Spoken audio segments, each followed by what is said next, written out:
So, like most people, I really love Halloween. Scary movies, goofy costumes, spooky Twitter names, all that jazz. There's just something about the holiday that brings out my love of all things horror and or horror related. I mean, I did an entire 20-minute video just talking about horror in video games and what makes a good horror game last year, almost solely because it was Halloween at the time, though admittedly not when I actually released it. And like most that love this particular holiday, I have my own weird traditions for it. And one of those is that I go back and replay my favorite horror game. This started when I decided to replay Resident Evil 4 back in 2007 because Halloween had put me in the mood for a good frighten, and there were no other good horror games that interested me at the time, and then it just became a yearly thing. I wouldn't finish it every time, but I just wanted to re-experience the game and all the little spooks and scares that the game had to offer. This is something I would do almost every Halloween, up until 2015 when a certain other game came out, and that's From Software's Bloodborne. Being a fan of Dark Souls, Bloodborne was on my radar since its first trailer leaked, back when it was still being referred to as Project Beast, and when I finally got to play it, I fell in love.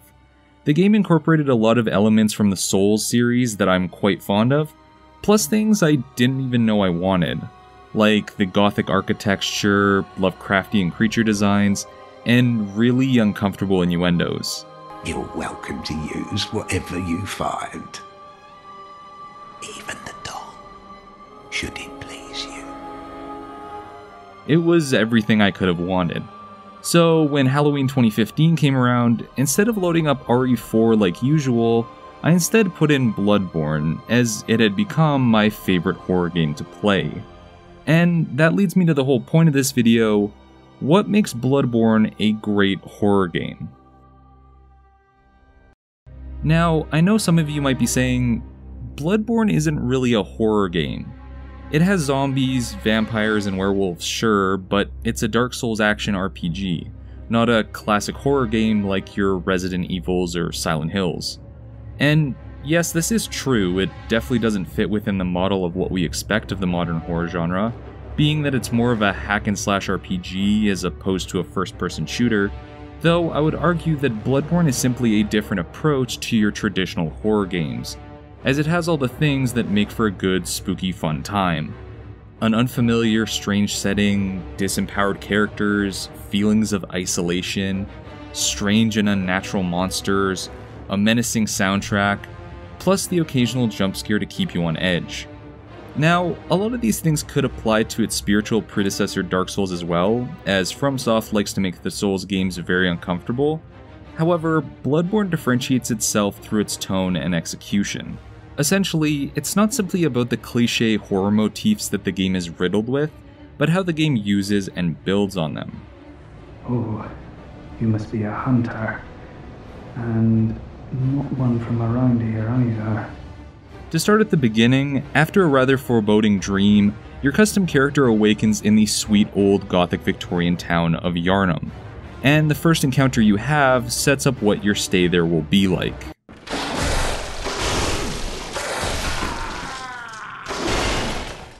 The first enemy you face establishes why I feel Bloodborne is a great horror game.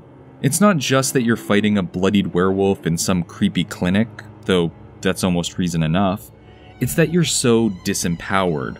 You're forced to fight this thing with no weapons, and this is meant to be your tutorial fight for the game, your first taste of what combat will be like. If you know the timing and can dodge it properly, you can win this fight, but more than likely you'll be desperately scrambling around the sickbeds until the wolf finally gets you. You can try to run, but unless you've played the game before and know exactly where to go, you're basically just running into another unknown environment, and I'll have to face other hostiles out there while the wolf's still on your tail. Eventually, either by dying or reaching the first lamppost, you'll go to the hunter's dream and get your first of many weapons, but this doesn't mean things will be any easier from here on out. The Gothic town and surrounding area has become transformed by a plague, causing the inhabitants to turn into these gross monstrosities, and it's your job to clean it up and get to the bottom of what is going on. But as you continue exploring Yharnam, the more you'll find things that you might not be prepared to face. either due to not knowing how things will try to attack you, or simply being really intimidated by the mere presence of it, like giant piles of giant snakes. There's plenty of "what the fuck is that" moments throughout the game, where your first reaction is to try to burn it with fire or just run away. And it's these little moments that keep you feeling vulnerable while you're exploring the world of Yharnam. While you aren't disempowered in the same way that survival horror games like Resident Evil make you, where limited ammo and very restricted movement makes even a couple zombies a legitimate threat, the player in Bloodborne is still made to be vulnerable not simply because there are nightmarish monsters around, but also based on the mechanics and how they interact with them. One of the first things that Bloodborne does right to keep players on edge while playing is the amount of damage that enemies can do. For example, when you fight any of the Scourge beasts in the early game, it only takes a couple of hits from them to kill you, and even after you level up your health, they can still take you out if you aren't careful. And it's not even simply the obvious monsters like ogres or giant pigs that you have to keep an eye on though, since the most weak, frail-looking enemies can do a heavy amount of damage if you aren't paying proper attention, which means everything you encounter is a potential threat. Even these crows that sound weirdly like dogs.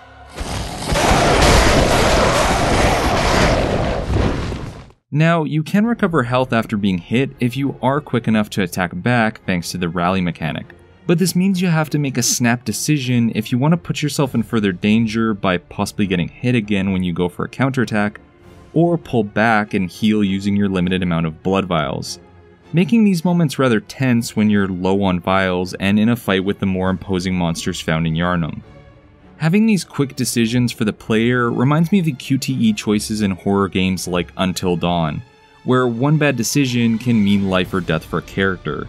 And because dying doesn't simply mean the loss of progress in Bloodborne, but also the loss of your blood echoes, which happens to be your currency and way to level up, there's some added pressure when put into these situations, as losing 4 levels worth of blood echoes can be pretty devastating, making you feel quite anxious when low on health and in the middle of a boss fight. Much like any good survival horror game though, the worst thing that you can do when you're in a bad situation or fighting an unknown enemy is to panic. When you're fighting either a huge werewolf or gross blood pustule, the moment you start panicking in Bloodborne is the moment you start making mistakes. As opposed to the Souls games where you have defensive options and you're almost incentivized to play like a coward when you're first learning, Bloodborne is all about movement and offense with 0 ways to defend. So if you get attacked, you need to be able to respond in kind or find the best way out. If you start to dash around aimlessly just to get away, this can usually result in you getting hurt further, as you might mistakenly put yourself in a worse situation.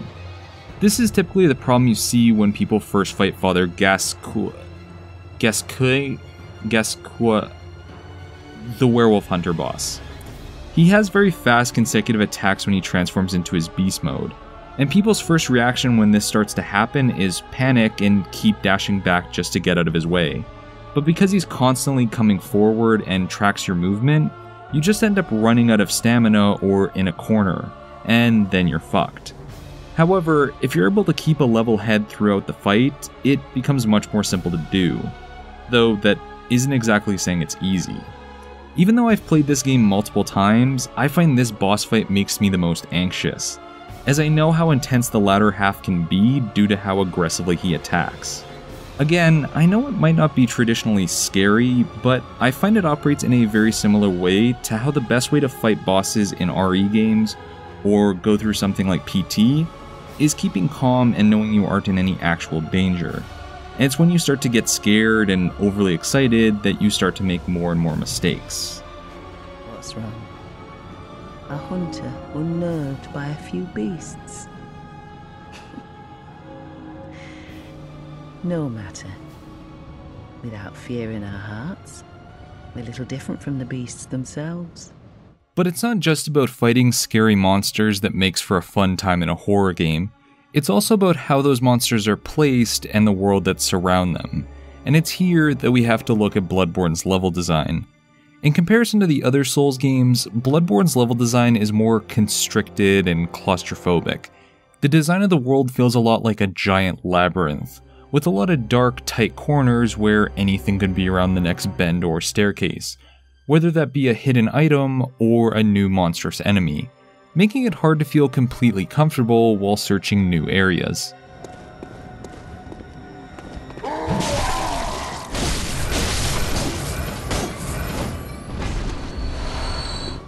While exploring the streets of Yharnam, you'll find pools of blood, low-lying fog, and strung-up corpses.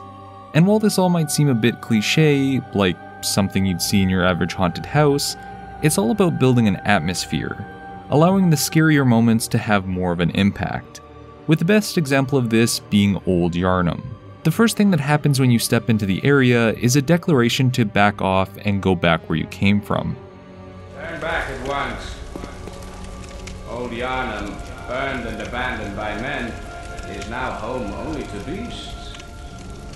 They are of no harm to those alone. Turn back, for the hunter will face the hunt. If you continue to go further in the area after this, you will find beasts hiding in corners waiting to surprise you, exploding jars, blood rituals, and werewolves that attempt to get the jump on you when your back is turned. But my favorite part of Old Yharnam is a very subtle moment near the end.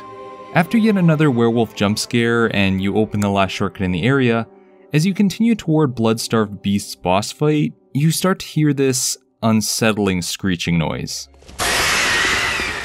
And if that wasn't already an unnerving sound to begin with, what appears to be making it is hidden by this cloud of fog. And now you have to decide if this is something you want to deal with or just keep moving on. In actuality, it ends up that this is a beast that you've encountered multiple times through this one area, and that it isn't too much of a threat, but how the game builds that suspense through a mix of good sound design and the tone of the area is further proof of how good the scares in Bloodborne can be, just by placing enemies in key areas. While we're on the note of sound design, something that really heightens the atmosphere of the game's world is the music that is used with it, and lack thereof.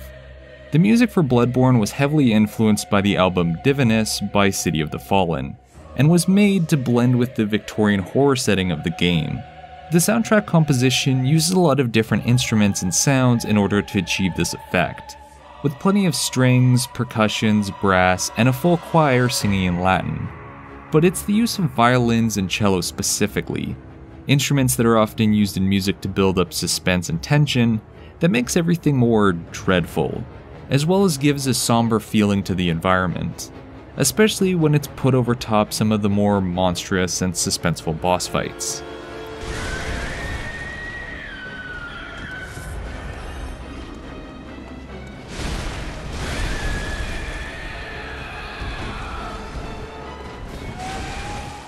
Even the theme that plays on the main menu has this ominous sound to it that sets the tone of the game perfectly.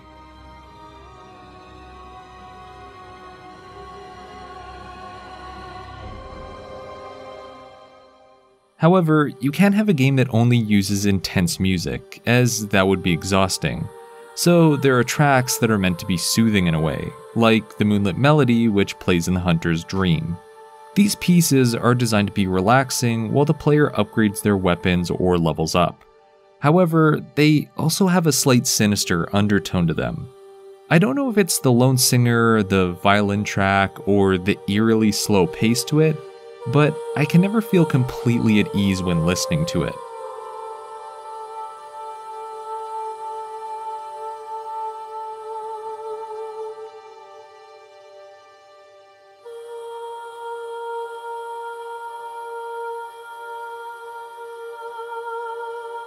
But one of the best things about the soundtrack of Bloodborne is how much silence there is. Music is pretty much saved exclusively for the boss fights and the hunter's dream, so when you're exploring the rest of Yharnam, you're left in complete silence. I can see someone making the argument that having no background music for a majority of the game is the devs being lazy, but I feel this was done not only to make it easier to hear cues for enemy attacks, but also so that the player can hear all the unnatural ambient noises of the game, making them feel more alone in this world that clearly wants to kill them. If there was background music for the rest of the game, some moments definitely could have been made more scary or intimidating, but I think it's equally effective when you force the player to explore in absolute silence. Some games use background music as a form of comfort, but having nothing reminds you of how alone you really are. Unless you choose to summon help.